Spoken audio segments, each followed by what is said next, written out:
Authentic Business Adventures, the business program that brings you the struggle stories and triumphant successes of business owners across the land. We are underwritten locally by the Bank of Sun Prairie. My name is James Kademan, entrepreneur, author, speaker, and helpful coach to small business owners across the country.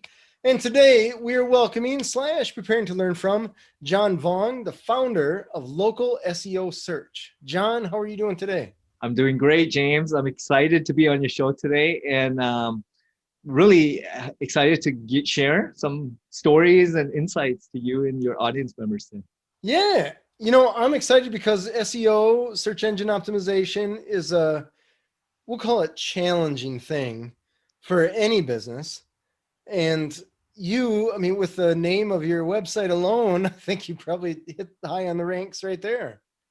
Yeah, so keywords are very important, but branding yourself as someone that actually knows what they're doing is more important. So just positioning yourself as a leader in the industry. All right. So let's start with when you first got started. How long have you been doing this on your own? So I started this agency 8 years ago. 8 years ago already. 2013, yes. All right. And prior to that, I actually was doing advertising sales, and I dabbled in traditional advertising, print media, magazines, directories, and I was dabbling into online affiliate, performance-based. But then I stayed at a very, stable sized, larger company called Yellow Pages. Oh, I remember those. I was there for 5 years, also doing advertising sales, and really just found where I wanted to continue and pursue my, business career and life. Mm-hmm. And what made you decide to jump ship from sales? We'll say universally, Yellow Pages, jumping ship from Yellow Pages specifically, I can understand why. But sales universally, you can make some decent money as a salesperson. Yes, you can, definitely. But I also found where I really wanted to pursue my passions as well. I gravitated towards working with only business owners over the years. I worked with thousands of business owners, and usually local in scope. Anything in the Yellow Pages directory and every single vertical, I was able to meet these business owners on a personal level. And I got to really understand what their troubles were, their struggles, and their stories, right? Like, why did they pursue their dreams? And they really focused more on community, relationships, and understanding the foundation of how to run a proper business. And people forget about that in this digital world, right? Where they forget about the service, the relationship piece, the understanding of pricing, competitive analysis, UPS, like all these things that really matter. And it took not just years and maybe 5 or 10 years, but sometimes it took generations to harvest a really successful business. So people need to understand what it takes to be a business owner, entrepreneur, community leader. And now, now I've been doing it for 8 years.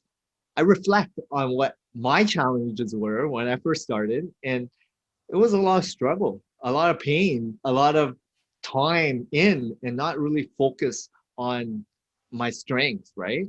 And now I've kind of grown over the years to get better, to harvest my strengths and really amplify my message. All right, nice. So what made you decide to actually go off on your own? Was it because you saw what all these other business owners were doing and you decided, hey man, I want to ride the ride that they're riding, kind of thing? Well, twofolds, right? So me being a sales rep, I was listening and hearing from frontline their pain points. And as you know, the phone book itself was no longer getting a decent return on investment. People are spending a lot of money, not getting the type of lead count or source and quality that they once did. Because as you know, internet, Google kind of started becoming the focal point of search. And it's interesting. I want to pause here for a second because I don't know if people, the younger generations specifically, understand that the internet, didn't always exist. Like, it's just mid 90s onwards, and it's been evolving ever since. Yeah. So it's interesting even to think 8 years ago, YouTube was available, but it wasn't what it is now as far as search goes. And social media was a thing, but it wasn't this much of a thing. Yes. So it's evolved. So it's interesting to see, I guess, just point that out, right? Yeah, definitely. Because as you know, like Google kind of replaced what Yellow Pages did very well. Mm-hmm. Match users, which were buyers ready to buy, seeking out information or services or products by keywords, which were categories in the phone book. When someone was ready to buy, they picked up the phone book, delivered once a year free to your home. Now it's Google, accessible on your smartphone, device, tablet, desktop, Mm-hmm. and laptop. And it's so freely accessible because internet prices have gone down and speed has picked up. So with all these synergies that are just happening over the years, it progresses, technology advances. Mm-hmm. Now it's becoming an afterthought. And not only that, it's like voice recognition. People are now speaking to Google Home and Alexa. People are now figuring out AI rank brain and things are automated. Mm-hmm. However, people still want to be in control. They want to know and seek out information themselves, and they don't want to get pushed ads at them. And there's a difference between Yellow Pages versus Google and social media versus advertising and traditional media. I think with technology comes advancements like magazines, brochures, newspapers, flyers. Now it's all digital formats, right? And it Mm-hmm. could be social media that replaced it, but magazines, it's Instagram. Radio was podcasts. TV was now YouTube. And it's all the same somewhat, Mm-hmm. but people forget how advanced we have become, right? With more analytical tools that can monitor and track and custom behavior, target, geo-target every ad out there with metrics, right? But they forget that it still takes a business person, a solid foundation of running a business to be successful, whatever Mm-hmm. success means to a lot of people. So what I wanted to do was fill that gap where these business owners frustrated, didn't know who to turn to, Mm-hmm. and Google was its own beast, right? There's ads and there's organic. Mm-hmm. And organic was very similar to Yellow Pages. The white pages is more branded keywords, right? Mm-hmm. And I didn't really know how to do it myself. So I went and focused on my strengths at the beginning, which was sales. Mm-hmm. I went out there, sold until I was able to then hire a team and learn and make a lot of mistakes and hire more people, fired a lot of people, made more mistakes. So it's that whole cycle of running a business, right? Mm-hmm. Um, until you fine tune what you really are passionate doing, right? And Yeah. I got better and I figure out who I really wanted to be known as and who I really wanted to target as an ideal customer. Nice. Very cool. Yeah, it's interesting. You said the word was for Google, and I'm like, that's an is, man. That's still a beast that is tough to understand sometimes, even if they do, I suppose. Yeah, Google's always changing their algorithm, but I say always foundation. Understand Right. the basics of running a good business and everything will take care of itself. That's a. I would love to believe that. I would love to believe that. So the team that you have now, how many employees do you have? We have, I would say 30, um, 30 employees. and it was formed because of the gaps and we specialize in SEO. So for Mm-hmm. us, it's more the pillars. There's content, SEO strategist, consultant. Then Mm-hmm. there's the graphic design, there's the link builders, there's Mm-hmm. the, there's so many different pillars within SEO. And I Mm-hmm. just wanted to hyper focus on being a boutique agency that did everything regarding to SEO and not touching ads. All right. The majority of your clients, are they in Canada or are they nationwide or Yeah, globally. So okay. North America, there's some in UK and Australia as well. Nice.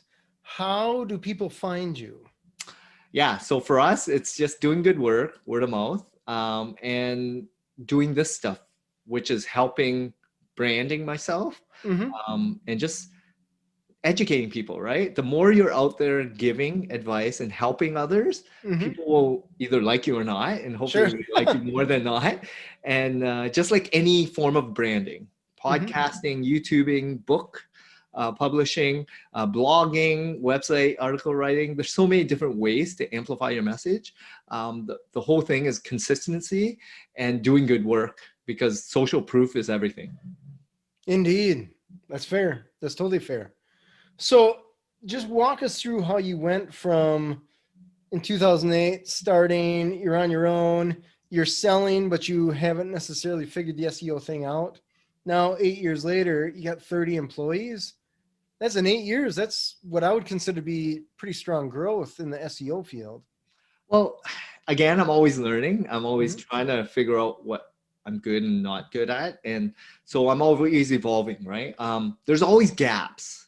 There's always opportunity, and you gotta play with your strength. So my strength was always sales. And Mhm. so I went out there and sold.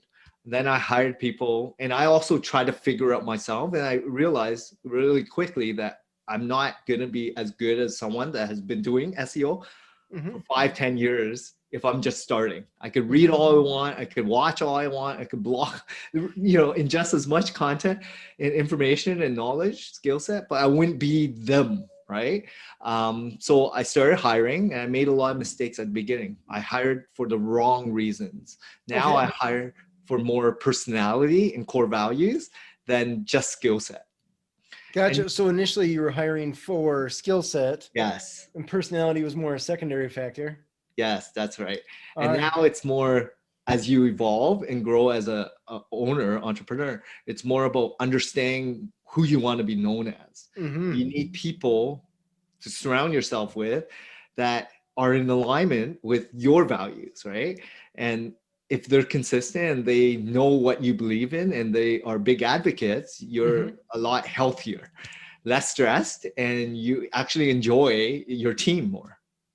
Yeah, it's interesting how culture of a business Yes. can change with one bad hire. That even if that hire is a smart person, they have the skills and the talent to actually get the job done. But if their personality doesn't mesh, oh my gosh, man, that train is coming off the tracks. Yeah, So it yeah, takes, I had to learn that as well. That I yeah, just assumed you hire, you pay, they do the job, everyone's happy, it's all good, but it does not work that way. I'm always a big advocate of hiring slow and firing fast. And take your time, vet them properly, just like how a client would vet you to Hmm. become, a paid customer. Right. You should do the same thing for everything, every supplier, every vendor, every, anything that you're doing, even the clients, vet them as much as they vet you to make sure that their, goals are in line, their expectations are there, and you actually want to help them or not. Let me ask you about that specifically in regards to hiring slow and vetting them. How much or how do you vet a potential hire? Because that, in my world, that's a challenging deal, right? There's no try us for a month and see if I'm a cool employee kind of thing. Yeah. So I guess just run me through the steps that you take care of in trying to find a good employee. Yeah, so typically it's internal. We ask to see if anyone knows of good people. Then we Mm-hmm. put job postings and personality tests along the line to Mm-hmm. then screen, right? And we let it go for a month, I would say. So we kind of know what skill set is required. So our gap is when we hit 80% capacity, we start hiring, right? And then we understand that to maintain this whole system and process, we got to continue that. So for me, it's all about the system of it. Mm-hmm. All is making sure that they screen properly. So HR or someone, before it gets to me to do the final vetting and Mm-hmm. resume, they've already gone through probably like dozens or hundreds of other applicants and phoned and interviewed them and everything else. So they gave me like the best of the best before they even get to my level. And then I either approve and say, ask them, would you hire them if this was your company and it's their money, right? Because that's always the final gut check.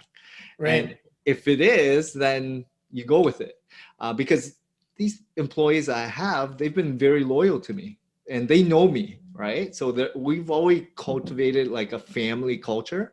Mm-hmm. And once you do that, they kind of know who I am and who I want to associate with.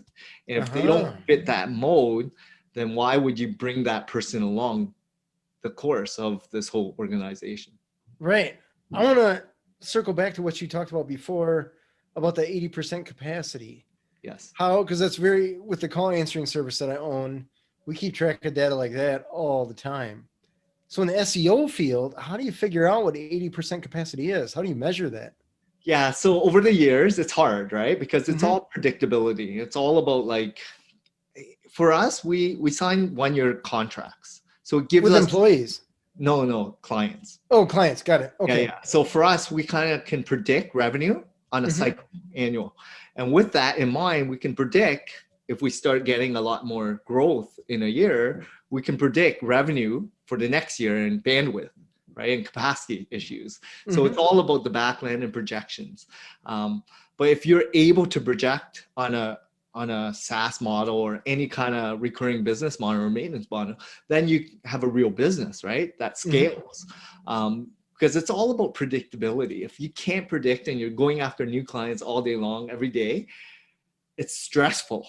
And not only that, your staff aren't loyal either because they don't know when their next paycheck's going to be and if they're going to be around next year or not. Interesting.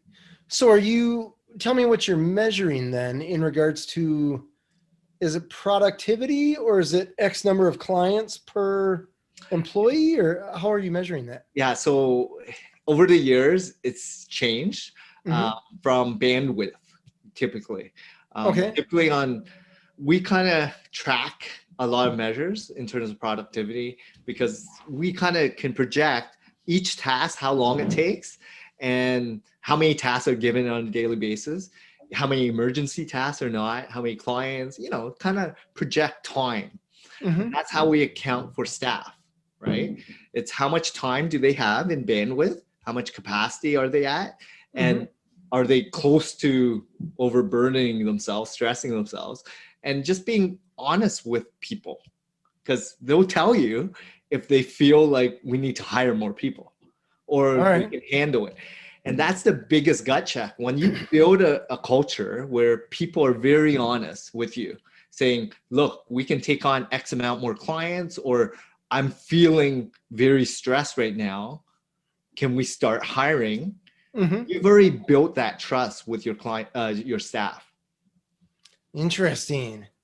So I want to ask you, well, let's just compare different employees because there's going to be some employees that can just roll with whatever you throw at them.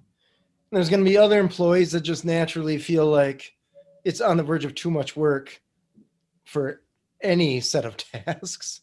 So how do you figure out the average that's comfortable but challenging, so to speak, for each employee? Yeah, so each employee is definitely personalized. However, you need to encourage everyone as well. So we do a lot of internal training. We try to figure out like, are they a good fit?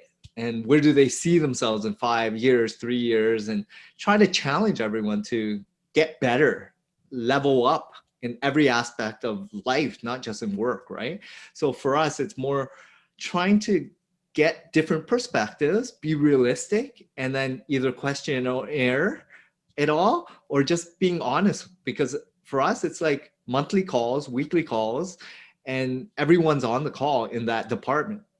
All So right. if they advise me, look, we're stretched, or last week was unproductive because we had an emergency situation, it's fine, right? Because it's a one-off. But if it's happening on a regular basis, you can see that it's gonna, have a huge impact on your process. Right. So it's just understanding that whole rhythm of expectations and client morale and staff morale and everything else. Interesting. So are your people, or were your people in an office, all in the same office, or are they all over the All place? remote. Okay. So I built the agency remotely. I was working remote at Yellow Pages. We've already Okay. moved away from the office environment, set up my home base, and I was more of a account manager. I had a book of business that had to deal with hundreds of clients, and I was trying to figure out the best system, right? And yes, they have CRM, they have all this tools and stuff, but for us, it was more about like trying to make sure you're organized. So I was able to organize myself over the years. Tell me really quick about the picture you have in the background. So I'm in trying to- Toronto. Okay. Yep. I'm a big Raptors guy. All right. I know 2 years ago we won the championship. Kawhi Leonard. So I've been a season ticket holder for 15 years. Wow, really? Raptors, and I love basketball. And so 2 years ago it was it, right? Kawhi came. We had a chance. I was there every game. I was there. Season playoffs, enjoying the parade, just soaking it all in because again, a championship for any sport is an accomplishment and you don't know if you're going to embrace it or have it in your lifetime. Right. So for me, it was like just living it. Sorry. No worries. Sorry about that. Let's see here. What I want to ask you. 80% capacity. I got to think where I was at. We were just talking about basketball. Oh, basketball with the Raptors. No, is it Raptors? It was the Toronto Raptors. Toronto Raptors.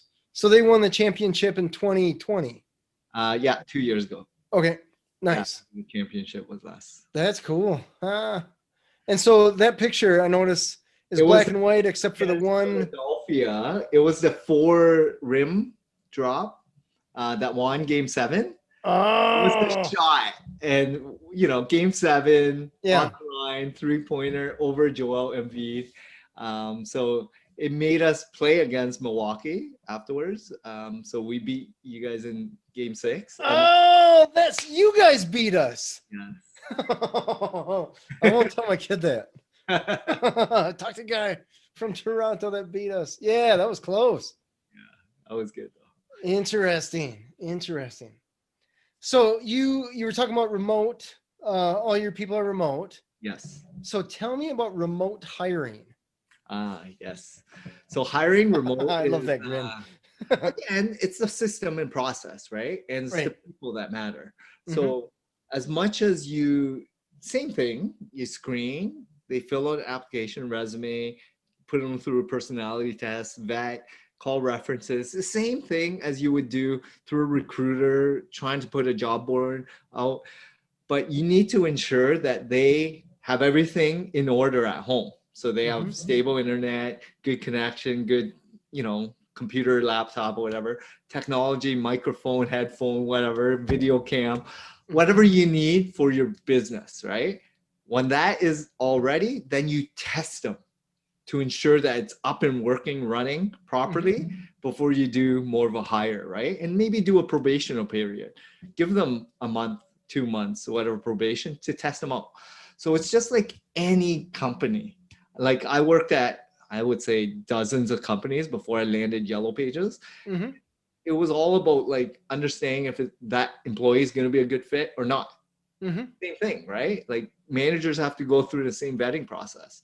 And as a business owner, it's probably even more so because it's your money, right? You need to ensure that they're going to fill a gap that you have that's going to deliver on, your standards. And no one's perfect.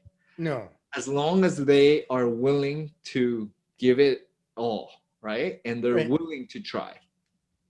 So are you supplying the equipment or you're expecting them to have the computer, camera, headset, all that jazz? So again, it's in the job description of what is necessary before you apply.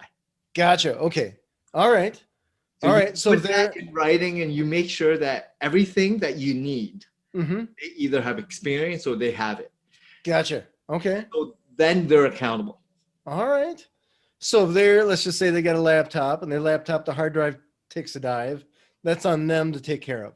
Exactly. So as long as you're, again, if they've been loyal and they've been a good employee, then you don't mind gifting it to them if they're going to be more productive with a new system. Interesting.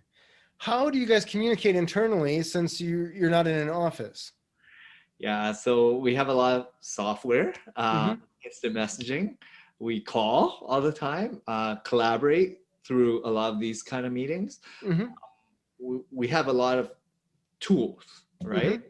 With technology comes a lot more out there, but I think the big thing is making sure everyone's on board and doing it and Okay. actively engaged with it. So we use Asana, we use a lot of instant messaging, we have a lot of Dropbox and Google Drive and Mm-hmm. emails and all this stuff, right?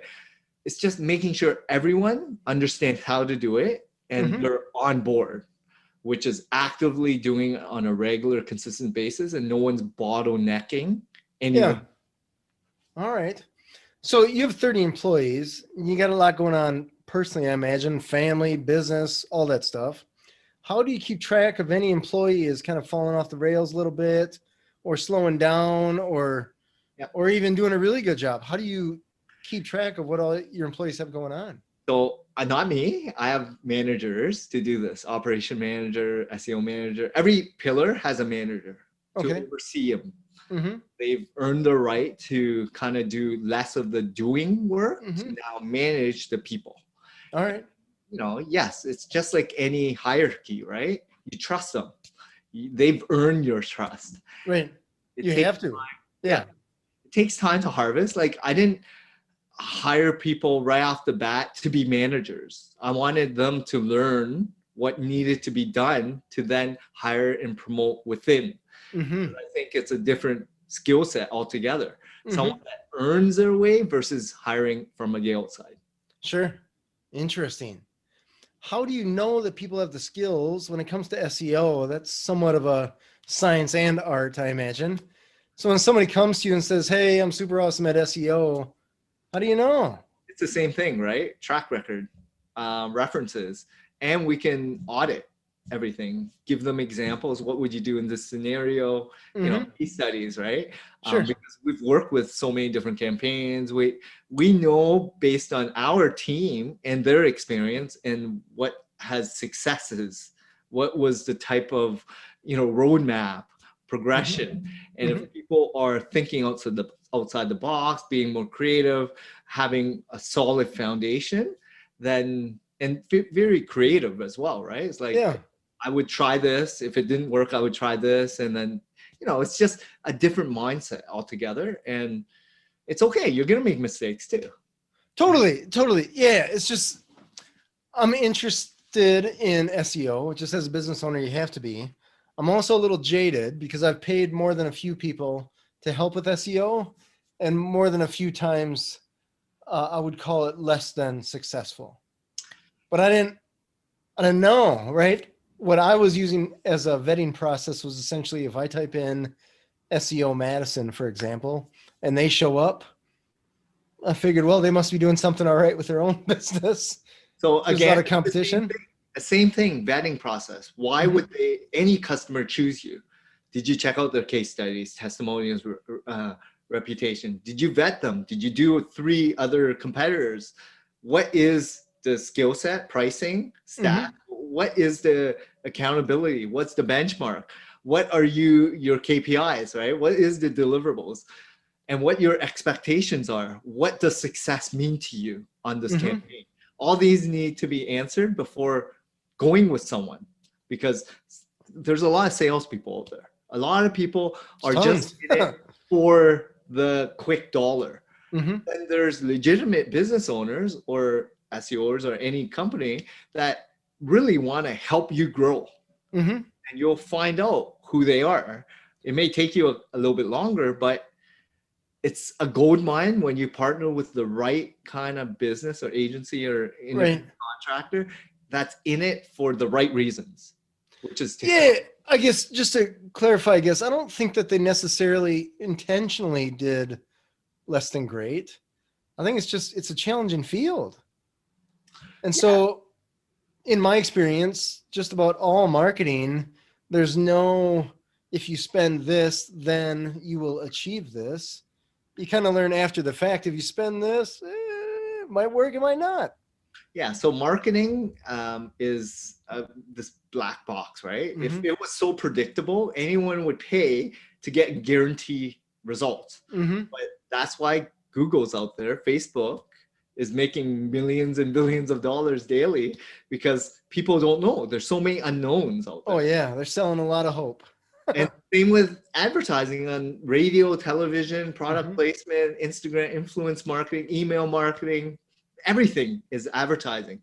Mhm. However, you have to realize yourself by trying different things, what works, what doesn't, be realistic when people are saying things, and use your own judgment to see what really you want out of this campaign.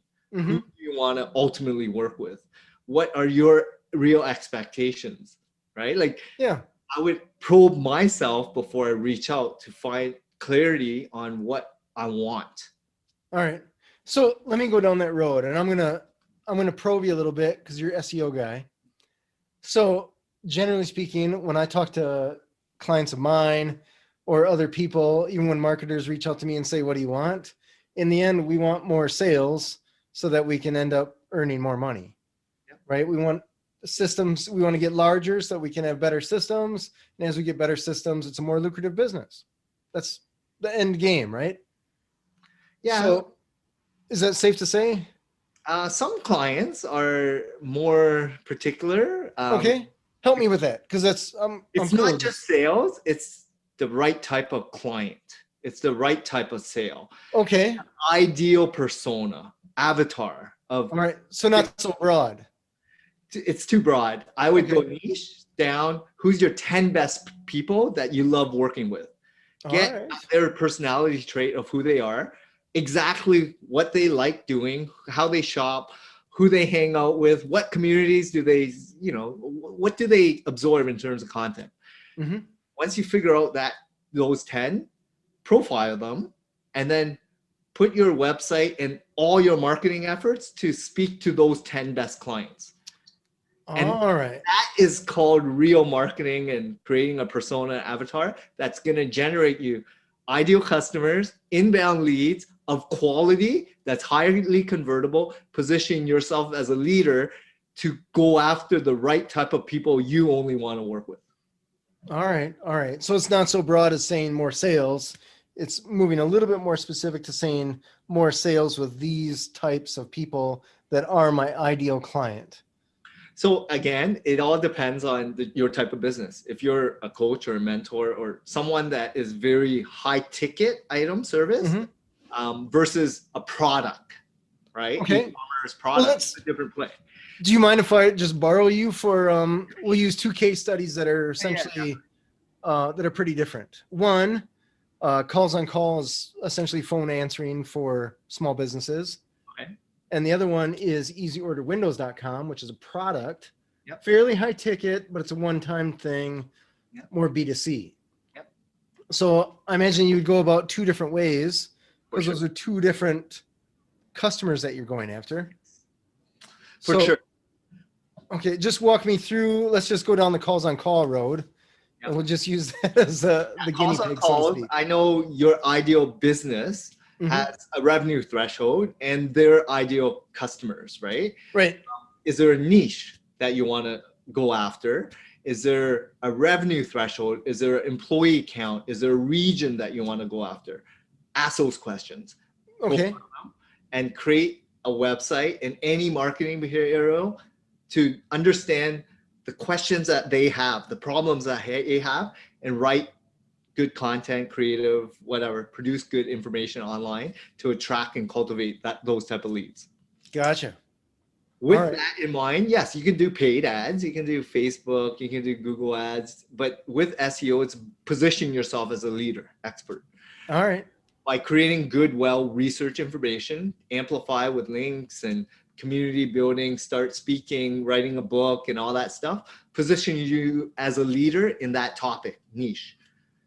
So once you start doing that, you're going to cultivate inbound leads of quality of your ideal customer that is higher lifetime value customer, higher profitability, and less stress. You know those worst case scenario type clients. Calling you every day, draining you, stressing you, all that stuff. You don't need that, right? And then having a process in place, like how is your onboarding intake?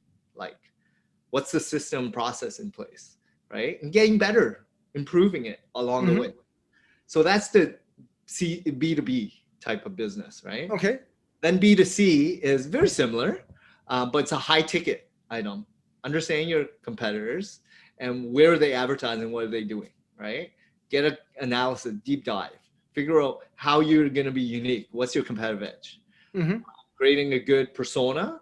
Like the challenge with product is you don't really get to know your clients the same way as a B2B customer, that you're talking to them on a regular basis. Right. Because that one-time ticket, they're going to buy it and forget you. I wanted to say hopefully, but that's only because we don't want them to have problems. Yes. Because like we're selling windows, so it's not something like, oh, I have good windows, right? You So hopefully you have a warranty and you have a maintenance program, maybe, right? Like insurance. So oh, the whole premise of that one-time window purchase is they either got a referral or you good price, service, whatever, and they use you, and that's it. Hopefully no problems, no issues, right. And how do you build a recurring business model out of that? Because you're always constantly looking for new customers, right? Yeah. Unless you have relationships with builders and contractors, renovation guys, or you have some sort of affiliate program. But there's different business models alongside there. So with B2C, the whole true premise is what makes you unique? Why do they choose you? Is it the brands, the service, the price, I don't know, right? Years in, and figure that out to set yourself apart. And then put that in writing with social proof. Everything's social proof, not what you say, but what other people say about you. All right. So let me go down that road, because I wrote a few books and giving away books in an attempt to get reviews, asking for people, on the verge of begging in the streets on my knees for reviews. It is tough. Unless you really piss someone off, then it's super easy to get a review. Not a good one, but just getting people to give a positive review, it takes 10 seconds or whatever. But it is tough getting people to leave reviews, at least in my world. Yes. So again, you need hundreds of clients to get 10 reviews. Yes. So the percentage is very low. So you have to go above and beyond their expectations to get a review. But it takes one negative review, which is just one like you had one bad day or you had one drop in service or whatever. Yeah, in regards to calls on call, we have somebody that we've never met before put a 1-star review. And that's when I started paying attention, like, oh, I guess we have to do something with this. I don't even know this guy. So what's it? Still, the world doesn't know that I don't know that guy. But it's out there. And yeah, it's out there. Public domain information. Yeah, the barrier to entry or the barrier to creating a review is negligible. So there's a lot of bad people out there, and there's competitors out there, and you'll know good and bad, and you just try to stay positive along the way. And for me, best practice is always over deliver on everything you do, right? Like everything you do is give. Hopefully they see value in what you're offering, and they're going to do it because not only you superseded their expectations, but they want to help you grow. So they want to read other people to read their personal experience. So how can you make it so easy for them to write a review? What does that mean? Go above and beyond service, go above and beyond cleaning up or whatever. Like give more than that actual product, because people will not just remember the product, but they'll remember the experience. So what are you doing before and after the whole deployment of the window? That will make them remember you as their window guy. Fair. That's totally fair. It's challenging, man. Holy cow. But it's like every business, so everything it's not easy, and business ownership is not easy for anyone. No. I wouldn't say, right. I would agree with that. The whole review thing, it's one of those things that's just a frustrating necessity, right? Because I think of it, one, people will trust reviews from people that they've never met before, it may not even exist, it might be bots, more than they'll trust their neighbor. Because their neighbor is essentially one review, and when they look on something else, there's 50 reviews or 500 reviews or something like that. So I'm going to trust that star rating. people that I've never met before. And that just came about like 10, 15 years ago. That wasn't really a thing. And the internet evolved, and now it's definitely a thing. And so us as business owners, now we have to adapt. We say, okay, we got to deal with the review thing. Overall, I would say it's good. It's an easy way to vet businesses, which people needed a way to vet them to build trust. I don't know how people did it before, right? Maybe we didn't. At any rate, we have to deal with these. And so now we're like, okay, we got to ask for reviews without being annoying, or at least minimizing the annoying part. But it's still, you're essentially asking someone to take time out of their day, even if it is 20 seconds. But it's a challenge. So there's no right answer for how to ask or how to constantly ask, I guess.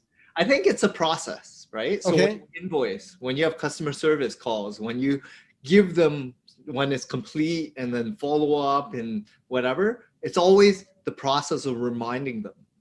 All it is implementing a process. And while working at Yellow Pages, there was no third-party review sites. There was nothing like that. It was word of mouth and referrals. Yeah. However, they had a whole stack of references. Reference letters was a big thing.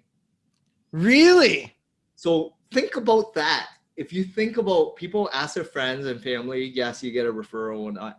But reference letters played the same thing as the third-party reviews. And all those clients had a stack of great reference letters based on existing clients.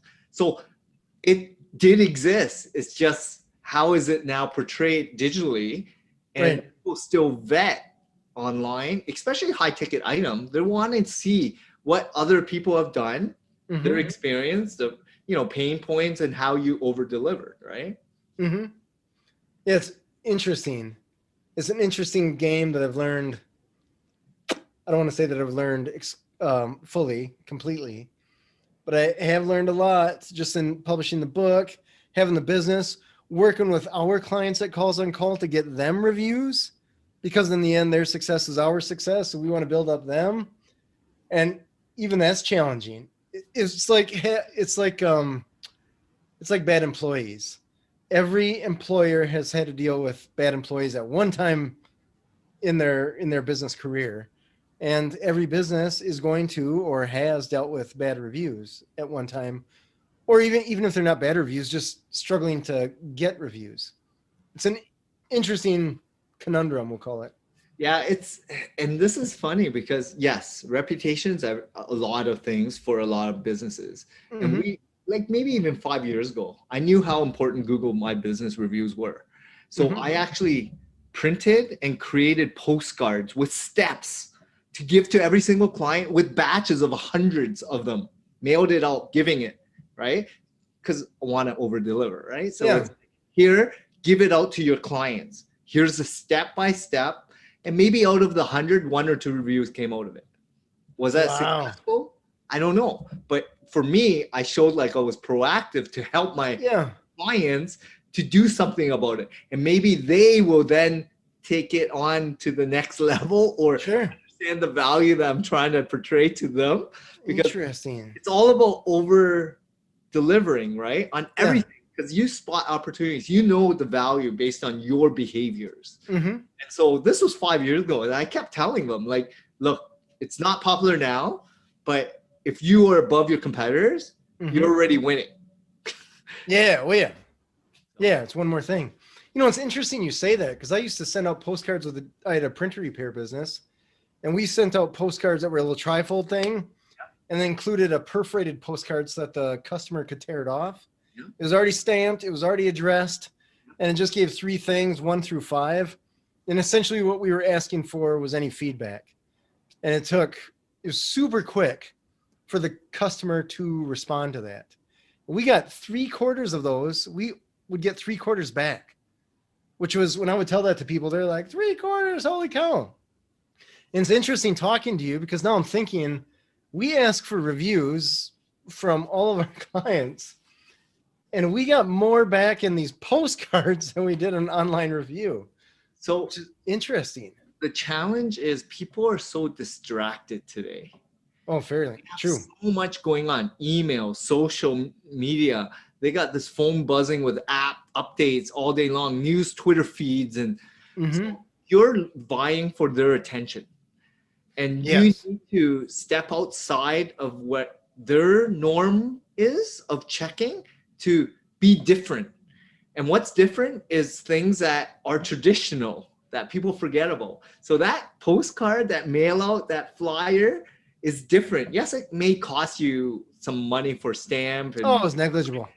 but Yeah. it's different. So you have to understand multi-touch point, different conveying messages, right? All And right. like in marketing and advertising, hit them with as many different forms of media to get different attention of these people that you want to get in front of. Interesting. I like it. I like it. I know we don't have a whole lot of time left here, John. So let's talk about, for the business owners that are listening here, what are, let's say, some top 3 things that they should look for in an SEO search provider? Yeah, so SEO is fairly complicated, has 200 signals, it's always updating regularly. My suggestion is when you're ready, and again, it's not for everyone. Business owners have to understand how important it is before they see value in it. And if you haven't dabbled into advertising, I would say don't start with SEO. Play with ads. Oh, really? Play with the ads to see if there's good traction or not. Because if Okay. you're just in business and you think you're going to be the expert Huh. right away, like that's a dream come true. I deal with a lot of professional services, dentists, lawyer, physio, chiro, all the trades, but they've been in business for 20, 30, like training, and maybe in business for like 5 years or 10 years. They understand what it takes to be a business person. Sure. So they understand experts, and that's who you want to be positioned as. So understanding what SEO really can do for you as an expert to work with an expert. So with SEO, before you sign up with someone, make sure you vet them, check out their site, check out their reviews, reputation, case studies. Third-party reviews are huge, and references. So understanding like apples to apples, comparable, who are you using, what are you getting, and then finding out like if there's people in the niche or industry that's work with you, good track record, call those businesses out, see if they've, can be honest with a quick chat, and see if you can ask them like experience, results, and, would you hire them again, or what would your take be on it, right? All right. Just like anything that's a big ticket, if you're spending 10, 20, $30,000, it's going to be a big ticket item. Focus on making sure you do everything you need to make sure it's a right decision. All right. And then again, it's the gut check, right? It's like, will you know that and take comfort knowing that you have them working for you for X amount of time and let them do their thing.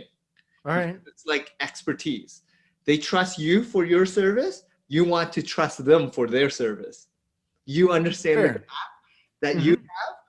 It's like any employee as well. Do you want to be a micromanager, or do you want to be the manager that people look up to? You trust their expertise and skill set to hire someone. It's the same thing, right? When people are deciding which SEO, it could be a consultant, independent contractor, agency, it could be in-house, right? Figure what is right for you. It might not even be SEO. It might just be content. It could be web development. It could be SEO strategy, right? Link building. There's so many pillars, right? You got to figure that out. We're a full service. We take care of everything because we feel if we're going to do it right, we do it right the first time. Gotcha. All right. So most of the businesses that you were working with, can you paint a picture of what size? Are we talking the contractor, the construction company that's 5 employees, or is it? Yeah, typically ones that have revenue of maybe 250 and onwards, 500,000, and have clients spending earning hundreds of millions of dollars, right? All right, all right. It all depends on what they're looking for. So it's a monthly retainer depending on competitive landscape, keywords, and it's a boutique agency. We want to help the small family-run businesses, but also the larger businesses. But we're trying to give them the best value, but also really focus on results. But they trust us as SEOers that know what we're kind of doing with our track record, right? Yeah. Do So you have some good stories of people that were either just starting out or let's say they've been around for a while but weren't really known, that hired you and just rocket ship to the moon? yeah, definitely. Like we have a lot of case studies, third-party reviews. Um, I mean, a lot of businesses just don't understand the magnitude of what an SEO campaign, if done right, can cultivate. And I always tell people that, you know, you've probably tried a lot of advertising and you've got frustrated with other agencies. We're different because we really need to understand you. And once we understand what your goals are, we're going to try to achieve those goals. So yeah, 1-man operation to 5-man to 10-man, right? That could be a success story for a lot of businesses. It could be revenue, right? It could be headcount. It could be, you know, anything. We've dealt and seen a lot of businesses grow, right? From 2 million growing to 20 million, or from 250,000 to like, you know, 1 million. That's a success for a lot of people.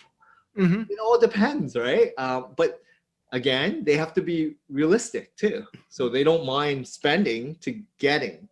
So if you're spending $1,000, like expectation wise, what do you expect, right? Versus someone spending $10,000, like expectations are a lot higher. Right. So it all depends.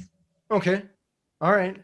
The typical business, let's just say the $300,000 business, which I imagine a lot of, well, probably 1 or 2-man contractor businesses are in that realm.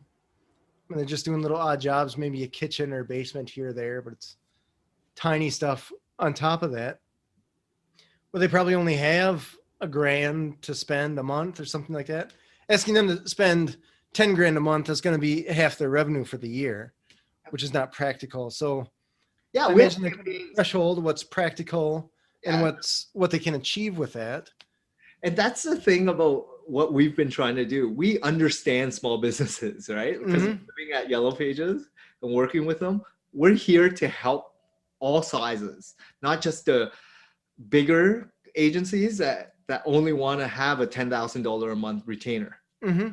Ours start at $1,500 or $1,000, depending on size, marketplace, competition. Right. We want to help the little guys become medium size or hiring 1 or 2 people, and that's success to them, freeing up some time, right? And not having to worry about what goes on digital.